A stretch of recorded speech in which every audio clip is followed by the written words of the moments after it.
What's going on, everybody, and welcome back to the Cut Vlog. So today's video is, honestly, it's a little bit of a hodgepodge. My training plans schedule kind of went to shit later in the week. So what we're looking at here is it's a combination of day 11 and day 12, which is my second upper body session of the week, and arms.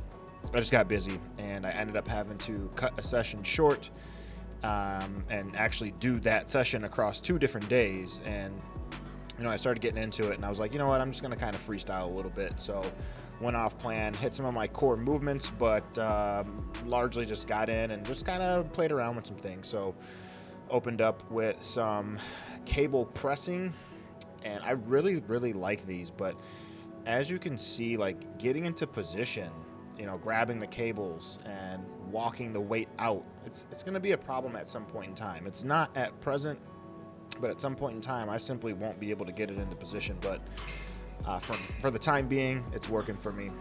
Moving into a single arm lat pull down, I like to sit down with tension on my lat, right? With the scap depressed, with tension on it right away. And I'm thinking about pulling my elbow low. So you can see my elbow is it's aimed almost at my hip. My right shoulder, which is the working side shoulder or scap, is depressed. So I'm just thinking depression and a little bit of elevation. I could probably do a better job at letting that scap ride up and elevate a little bit more. But I've got my upper arm directly in line with that cable. And you'll see me move the bench over here. And that's so that I can keep my arm directly in line with the cable rather than centering the bench and kind of having the cable come across my body. Now moving into a single arm lat bias row. Same thing here. You can see that I'm pulling low. My elbow is down by my hip. I'm not up high, which I will do here. And now you can see my shoulder blade is moving a whole hell of a lot more. So that first variation, that was more lat focused, and now I'm going into something that is going to be picking up a little bit more of the upper back, the meat in between the shoulder blades, in between and around the shoulder blades. And now just going with a bilateral row.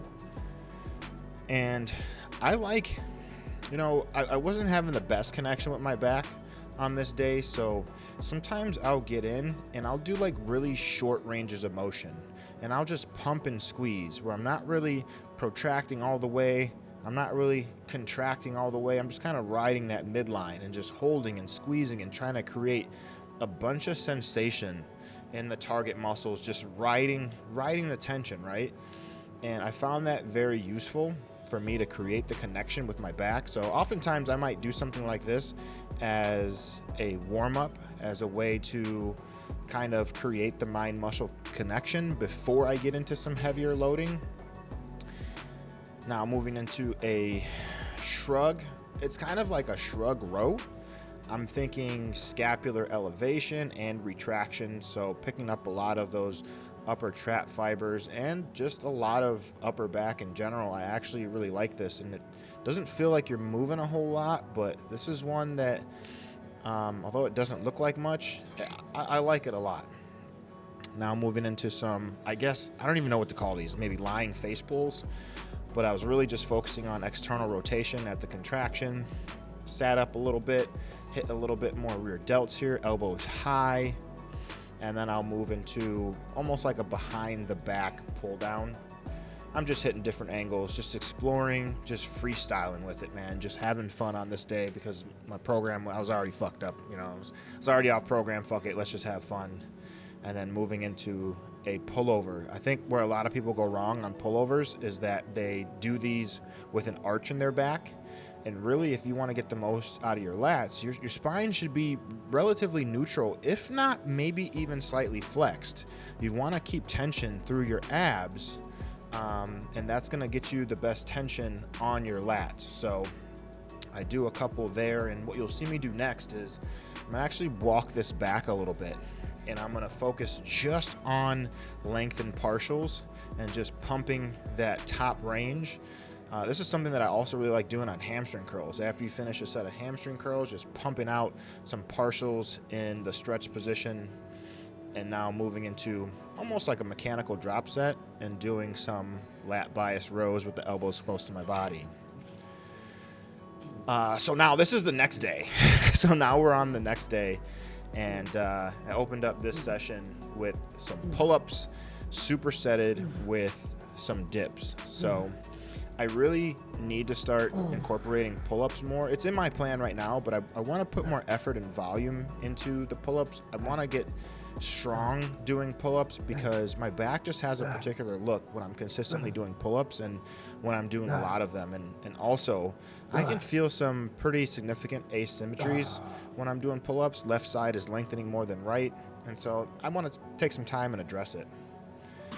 Deads for the day, 465 for 3 sets of 3, and boy, this shit felt heavy. It's moving, but it felt heavy. So that was the first set there, and the third set here. So I had 3 sets, filmed the first and the last. You know, it felt heavy, it was moving, but it was just kind of like a get it done day. You know what I mean? But I'm excited about this. That is my percentage-based work, and it's progressing nicely. After that, just kind of got on the glute ham raise and decompressed my back a little bit. Did a little bit of hamstring work, lower back work, but, you know, taking some time to kind of decompress my back and, you know, hit a little glutes, hit a little hams, all in one. I just freestyled there a little bit. Moving into a dumbbell floor press. I really like these.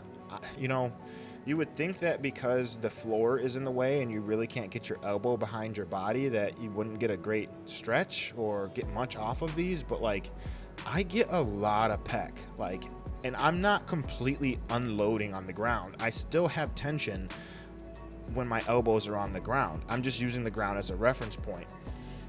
But these are something that I really, really like. I've got some limitations with them because I only have 50-pound dumbbells, so moving into the arm day, I think this is the next day now. So we're across 3 days on this at this point, and this is my computer chair arm day. Single arm cable curl, super high reps. It's 5 sets of everything. I've got 25 to 40 reps on the board for everything, and finishing out with some assisted reps here.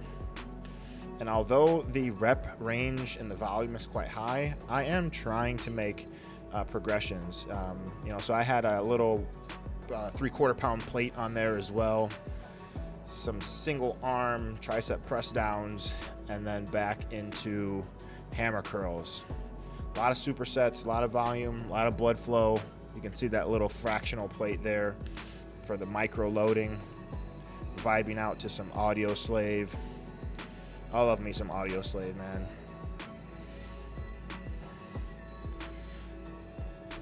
Couple assisted reps here.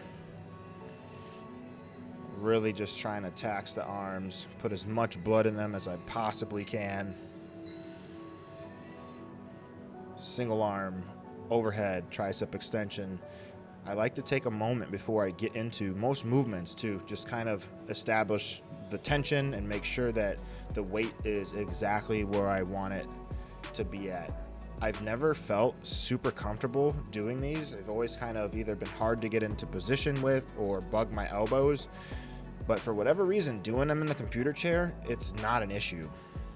Now, moving into some forearm work, man, I am just fucking determined to like grow my arms, like grow my biceps, grow my triceps, grow my forearms. Like I am going to be putting a lot of effort into my arms, attention and detail. And some of this work I have here it's monotonous, like 5 sets. You know, it's tedious. Finishing up with a little posing check, most muscular. I need to fucking shave. Side chest. I dig it. All right, boys, that's gonna wrap up the cut vlog for day 11 and 12. See you on the next one.